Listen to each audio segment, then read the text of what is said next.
السلام علیکم ویورز، میرا نام عطاء الرحمن اور آپ دیکھ رہے ہیں عطاء بخاری یوٹیوب چینل۔ قرآن کریم کی مسلسل ایکسپوزیشن کے سلسلے میں آج ہم سورہ البقرہ کی آیت نمبر 169 کی انٹرپریٹیشن کریں گے۔ تو یہ آیت ان الفاظ سے شروع ہو رہی ہے، انما یامرکم بالسوء والفحشاء۔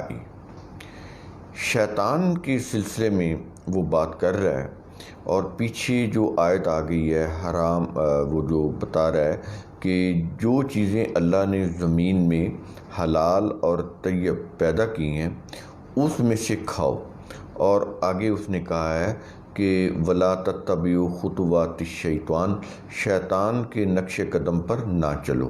تو یہ میں نے بتایا تھا اس کے اندر یہ جو شیطان ہے اللہ نے کس کو کہا ہے؟ ایک تو انسان کے مفاد پرست جذبات ہیں جو کسی صحیح غلط کو نہیں سمجھتے، وہ صرف یہ دیکھتے ہیں کہ ہمارا مفاد کس میں ہے، چوری کا ہے پیسہ یا اپنی محنت کا ہے۔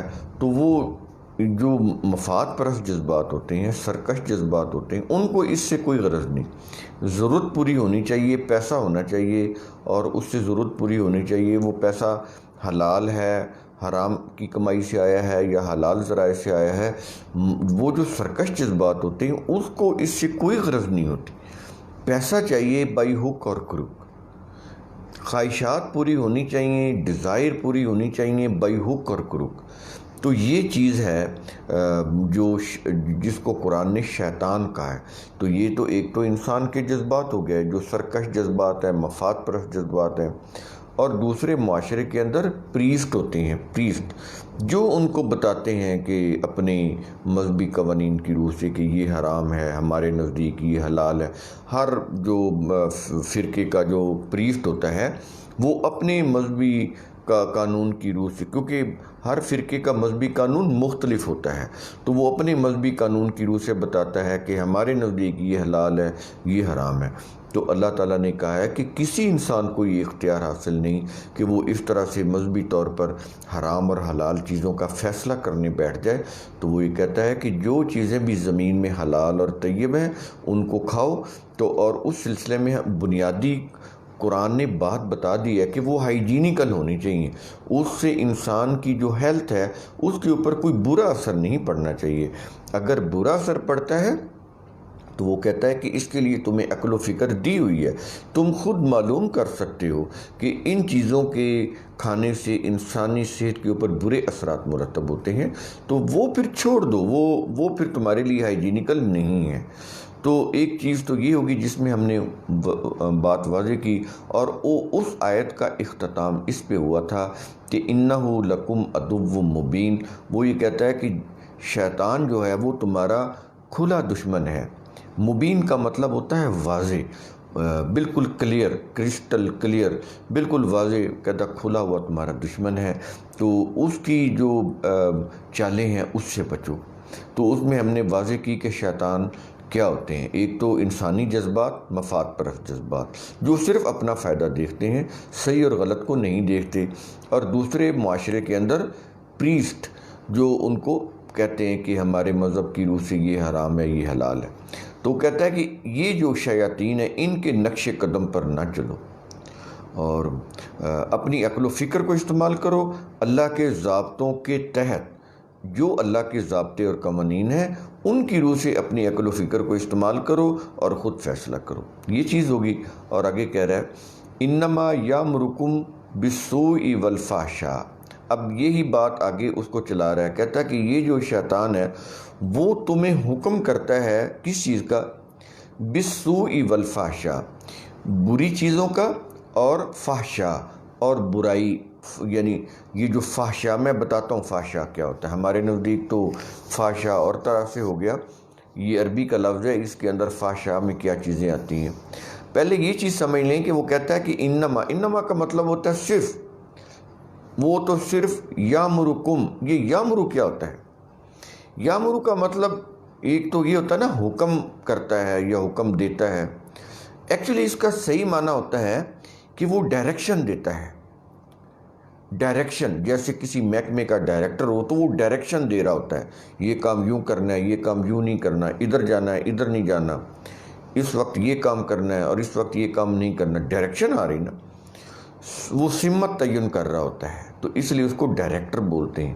عربی کے اندر یہ جو یامر ہے یہ ڈائریکشن کے لیے آتا ہے، تو چونکہ ڈائریکشن پھر تھوڑا سا فرق ہے، حکم دینے میں اور ڈائریکشن دینے میں تھوڑا سا فرق ہوتا ہے۔ تو وہ یہ کہتا ہے کہ جو شیطان ہوتا ہے یہ انسانی جو جذبات ہوتے ہیں ان کو ڈرائیو کر رہا ہوتا ہے، مفاد پرست جذبات ہوتے ہیں نا ان کو وہ ابھارتا ہے، مفاد پرست جذبات کو، جو ان کو سرکشی پہ لاتا ہے تاکہ حرام اور حلال کی تمیز ختم ہو جائے انسان کے اندر۔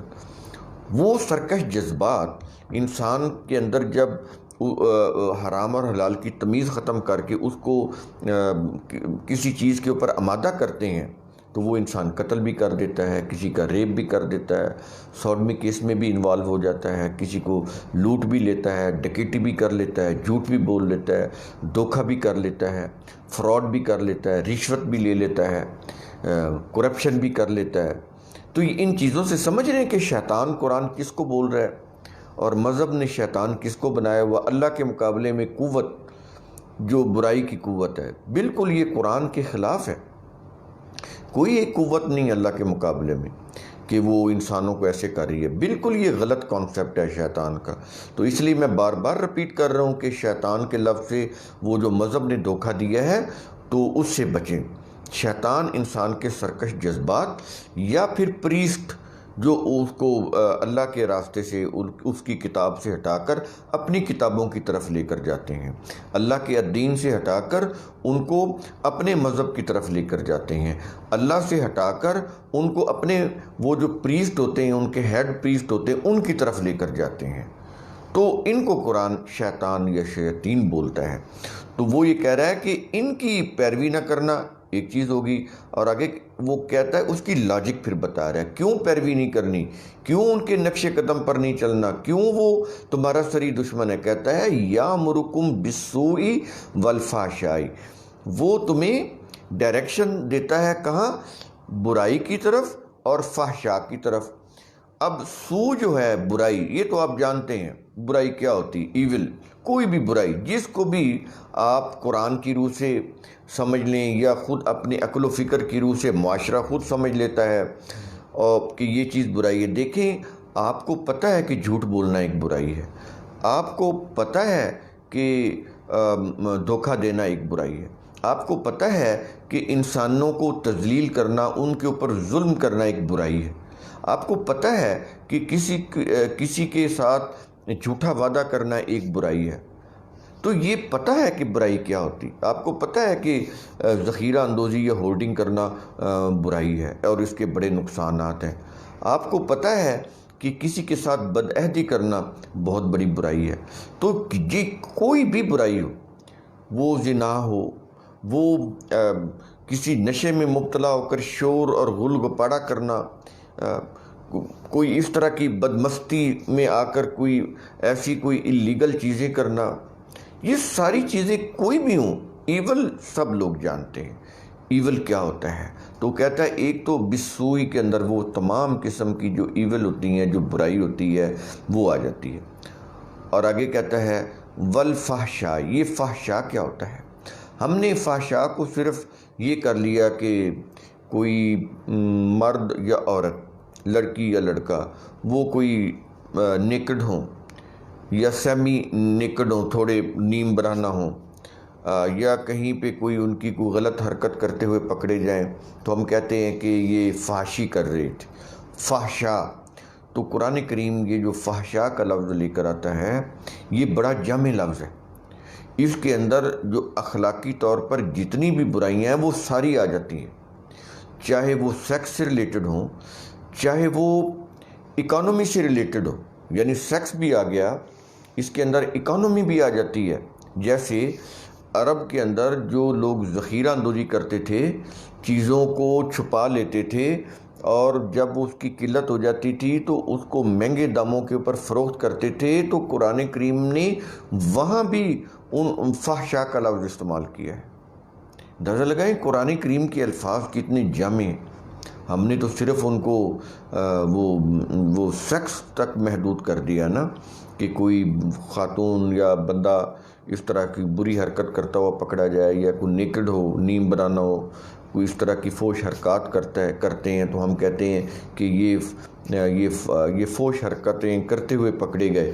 تو قرآن کریم کی روح سے فحشا جو ہوتا ہے، ہر قسم کی ایتھیکل جو ایولز ہوتی ہیں وہ بھی اس کے اندر آ جاتی ہیں، جیسے ذخیرہ اندوزی، جیسے غریبوں کو نہ کھلانا، سارا مال خود اپنے ہاں جمع کر لینا، دوسرے ضرورت مندوں کو ذرا بھی اس میں سے نہ دینا، تو یہ بھی فحشا کے اندر آ جاتا ہے. یہ اس سے کلچر بھی ریلیٹڈ ہو جاتی ہے، یہ کلچرل ریلیٹڈ یہ چیزیں بھی اس کے اندر آ جاتی ہیں. اکانومی ریلیٹڈ چیزیں بھی اس کے اندر آ جاتی ہیں.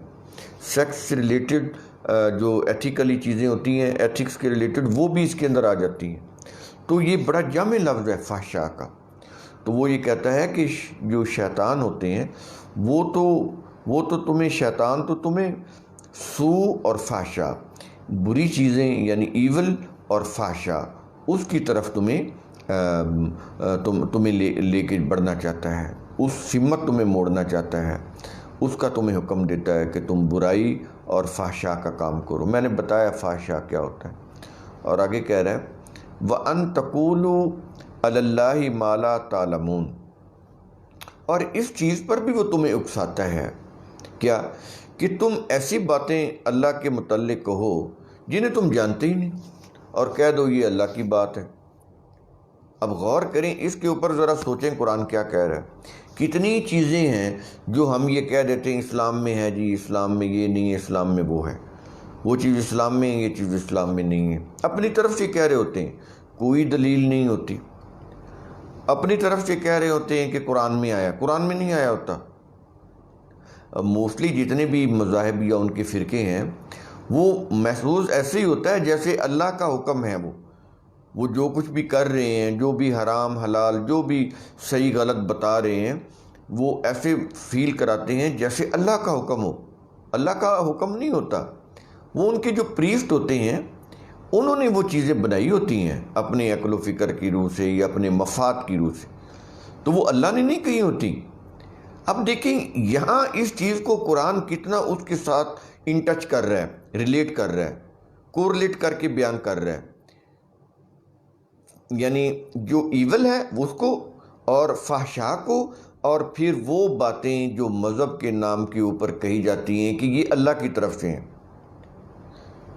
کہتا ہے شیطان یا مذہبی پیشوا، ان کو بھی قرآن شیطان بولتا ہے، یہ جو پریسٹ ہوتے ہیں، کہتے ہیں وہ لوگوں کو اکساتے ہیں کہ یہ اللہ کی طرف سے ہیں.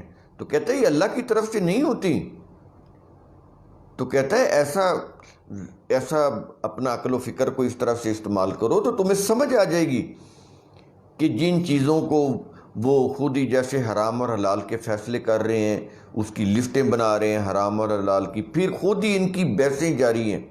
فیصلہ ہی، کیونکہ جو چیزیں آپ اپنی مرضی سے کریں گے، کریٹر کی مرضی سے نہیں کریں گے، اللہ کی مرضی سے نہیں کریں گے، تو آپ متفق ہو ہی نہیں سکتے. انسانی مفاد مختلف ہوتے ہیں، ہر بندے کے مفاد، ہر فرقے کے مفاد مختلف ہیں، ہر فرقے کے جو پریسٹ ہیں ان کی سوچ مختلف ہے، ان کے سوچنے کا انداز مختلف ہے، ان کا مزاج مختلف ہے، اس لحاظ سے ان کے مذہبی قوانین بھی مختلف ہوتے ہیں. تو جب ان کو آپ اللہ کے قوانین سمجھیں گے تو پھر ان میں کنفلکشن ہوگا، ٹکراؤ ہوگا. چیز سمجھ آ رہی ہے قرآن کیوں یہ باتیں کر رہا ہے؟ کہتا ہے کہ متفق علیہ، صحیح ایبسولوٹ رائٹ، ایبسولوٹلی جو صحیح ہے وہ تو ہم ہیں جو کہہ سکتے ہیں، یعنی اللہ وہی تمہارا فیصلہ کر سکتا ہے تمہارے متعلق کہ یہ چیزیں ایبسولوٹ رائٹ ہیں اور یہ چیزیں ایبسولوٹ رانگ ہیں. ایبسولوٹ رائٹ اور رانگ کا اختیار صرف اللہ کو ہے. جب بھی انسان یعنی مذہبی وہ جو لوگ ہوتے ہیں، پریسٹ ہوتے ہیں، جب بھی حرام اور حلال کی لسٹیں مرتب کریں گے تو پھر معاشرے کے اندر ڈس انٹیگریشن ہوگی، ان کا آپس میں اختلاف ہوگا اور وہ کبھی بھی متفق نہیں ہو سکیں گے. اس سے معاشرے کے اندر انتشار اور فساد پیدا ہوگا. اس لیے وہ یہ کہتا ہے کہ من کہ جو بھی ہم نے چیزیں زمین میں پاکیزہ پیدا کی ہیں تو تم خود جج کر لو، جو پاکیزہ ہیں ان میں سے جو تمہاری صحت کے اعتبار سے تم ان کو، وہ جو حلال اور طیب ہیں ان کو کھاؤ۔ ان کا مذہبی پریز سے کیا تعلق ہے کہ وہ حرام اور حلال کی لسٹیں مرتب کرنی بیٹھ جائے؟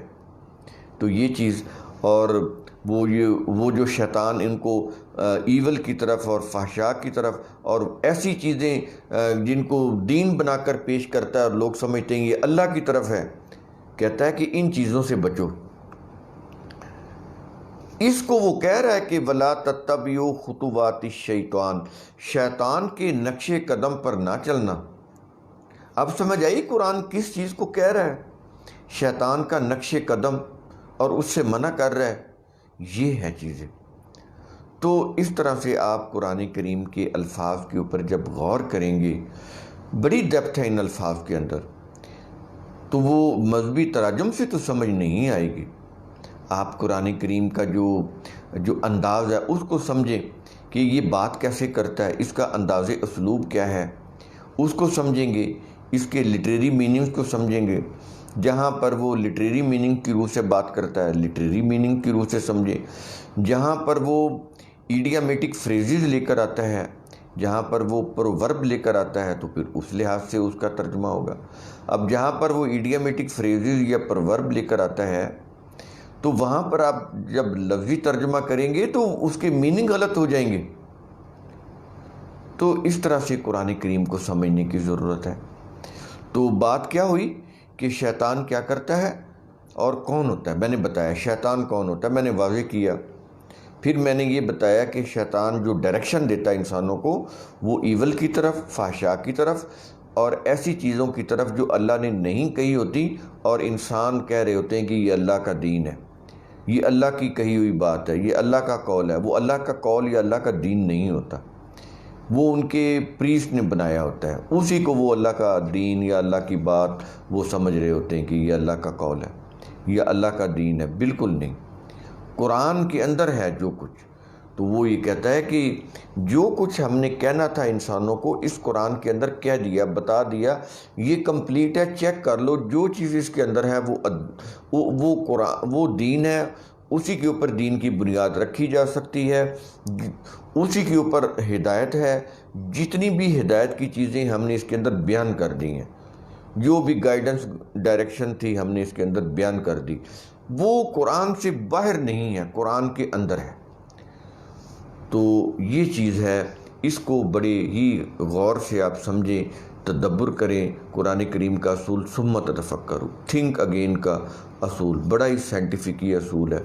جب آپ اس کی روح سے قرآن کریم کی آیات کے اوپر غور کریں گے، اپنے نظام پہ، اپنی زندگی کے حالات کے اوپر اور معاشرے میں جو کچھ ہو رہا اس کے اوپر جب آپ تدبر کریں گے تو چیزیں سمجھ آنی شروع ہو جائیں گی۔ شکریہ۔